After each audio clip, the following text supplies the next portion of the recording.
Eton news देख रहे हैं आप और मैं हूं आपके साथ आदित्य राजपूत। अगर बात की जाए तो पीएम पैकेज के दौरान जो है वो कश्मीरी पंडित को जो है वो लगाया गया था और काफ़ी देर से, काफ़ी महीनों से कश्मीरी पंडित जो हैं वो ये डिमांड कर रहे हैं कि उनकी रीलोकेशन जो है वो की जाए, क्योंकि कश्मीर के हालात जिस तरह से बने हुए हैं वो सब लोग जानते हैं बखूबी। इनसे हम बात करते हैं। सर, रीलोकेशन की डिमांड है, रविंद्र रैना जी भी आपके पास आते हैं, लेकिन आश्वासन दिया जाता है, क्या कहना चाहेंगे सर?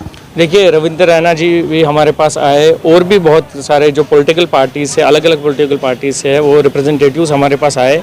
तो उन्होंने हमारी जो डिमांड है रिलोकेशन की, उसको मानते हुए ये कहा कि आपकी डिमांड जो है वो जस्टिफाइड है, और उन्होंने भी अपनी तरफ से एक पहल की कि हमारी जो बात है वो सरकार तक पहुंचाए। तो रविंद्र रैना जी ने एक कमेटी का गठन किया था, तो एक पॉलिटिकल पार्टी का एक कमेटी थी वो जिसका गठन हुआ। तो उन्होंने जो ग्राउंड रिपोर्ट है वो अपनी रिपोर्ट में पूरा जो फाइल है वो एलजी साहब के टेबल पे रख दी, और उन्होंने जो ये भी कहा कि जो वहाँ पे कश्मीर घाटी के हालात है सिक्योरिटी के लिहाज से वो ठीक नहीं है, लेकिन अब उसका आगे क्या होता है ये एलजी साहब को ही पता होगा। और शायद मुझे जहाँ तक अभी ये लग रहा है कि कहीं ना कहीं पे जो हमारी बात है उसको सुना नहीं जा रहा है एक एडमिनिस्ट्रेशन के, अगर हम लिहाज से बात करेंगे। बाकी पॉलिटिकल पार्टीज़ तो मान रही है हमारी जो डिमांड है वो जस्टिफाइड है। सर, कुल मिलाकर कितने एम्प्लॉयज़ हैं जो कि पीएम पैकेज के दौरान लगे थे? देखिए, पीएम पैकेज में अभी तक का जो आंकड़ा है 6000, लेकिन अभी जो अभी लगे हुए हैं अभी लगभग 4500 एम्प्लॉयज़ है जो अभी यहाँ पे है, 4500 एम्प्लॉयज़। मैम, आपसे बात करेंगे, क्या लगता है कि सरकार नाकामयाब रही कश्मीरी पंडित को सुरक्षा देने में? देखिए सर, हमें नहीं पता कि सरकार के प्लानिंग्स क्या है हमें लेके, लेकिन जहाँ तक बात की जाए प्रेजेंट सिनेरियो की, तो इस तरीके से अगर देखा जाए तो जो सिक्योरिटी की उन्होंने हमें कहा था कि हम आपको सिक्योरिटी प्रोवाइड करवाएंगे, वो दे नहीं पाए, तो उस हिसाब से तो वो नाकाम ही रही है। हम टारगेट किलिंग्स के शिकार हो रहे, तो सिक्योरिटी है ही नहीं।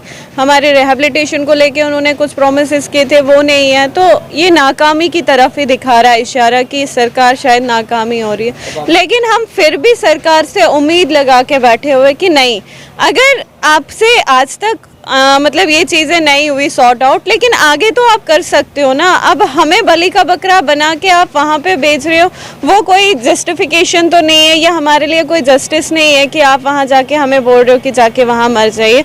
हम तो ऐसे नहीं चाहेंगे, हम जाएंगे, हमें हमारा है वहाँ पे, हमारी मदर लैंड है कश्मीर, हमें जाने का बिल्कुल अधिकार है और हम जाएंगे, लेकिन एटलीस्ट थोड़ा सिक्योरिटी सिनेरियो तो आप बना लीजिए वहाँ पे। हमें थोड़ा एनवायरनमेंट तो वैसा लगे कि नहीं, हम सेफ़ है, हम आने जाने बाहर या ऑफिस तक जाने में सिक्योरिटी तो फील करें।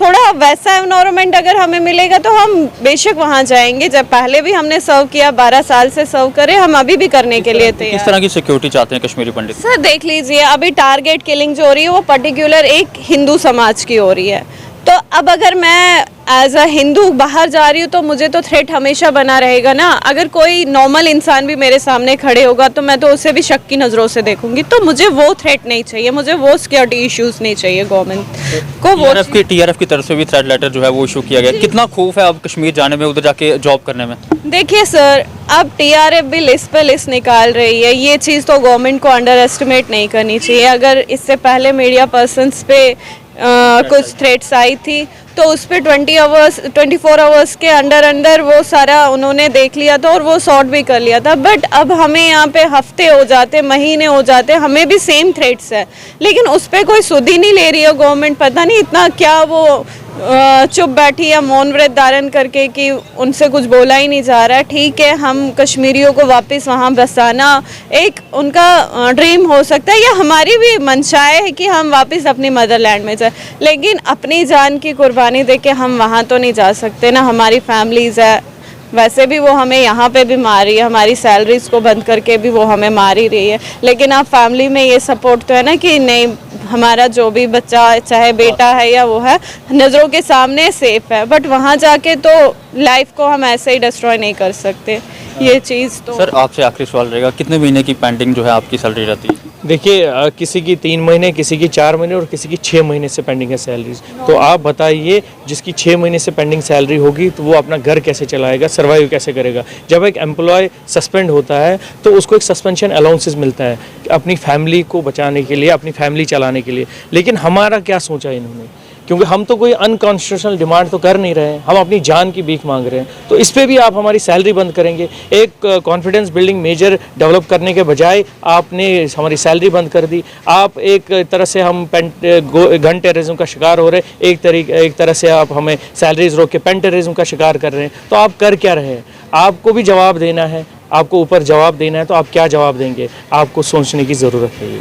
शुक्रिया बात करने के लिए। तो ये थे हमारे साथ कुछ कश्मीरी पंडित जिनका साफ तौर पे कहना है कि इनकी जो पेंडिंग सैलरीज हैं वो भी जल्द से जल्द दी जाए, और सरकार जो है नाकामयाब रही है कश्मीरी पंडित को कश्मीर में सिक्योरिटी प्रोवाइड करने में। आप लोगों की क्या राय है, अभी जरूर साझा कीजिएगा। तब तक के लिए बने रहिए न्यूज़ के साथ।